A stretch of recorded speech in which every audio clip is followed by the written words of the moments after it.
One of the questions we get a lot on the S550 Mustang is how to remove the factory subwoofer, because if you're changing taillights or installing a taillight harness, you do have to remove it to do so. So today we're going to show you how. Now there's going to be two different versions of the factory subwoofer. The first one we're going to show you is going to be the 18 and up version, which honestly is much easier to remove. After that, we'll show you the 15 through 17, which is a little trickier. We'll start by removing these two bolts here at the bottom.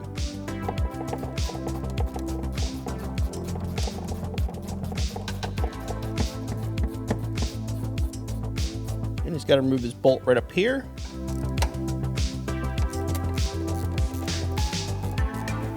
And just pull this out.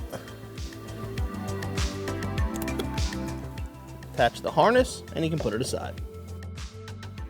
Next, we'll show you how to remove the 15 through 17 subwoofer. This one's a little more difficult. It's not hard, there's just more stuff you have to take off. The first thing we remove is going to be this cover plate that's held on by 3 T20 Torx screws.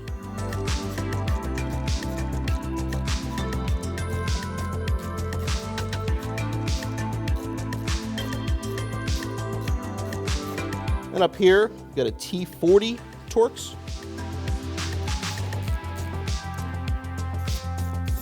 And finally, the two 13mm bolts that were underneath the cover plate.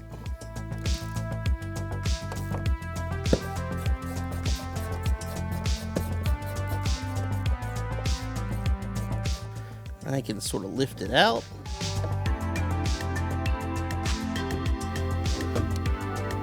Reach behind and disconnect the amplifier.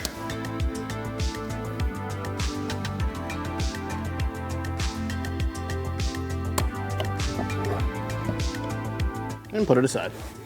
So if you're looking to install new taillights or taillight sequencers in your S550 Mustang, now you know how to remove the factory subwoofer. Now if you like resource videos like this and there's other things you want to see, please let us know in the comments below.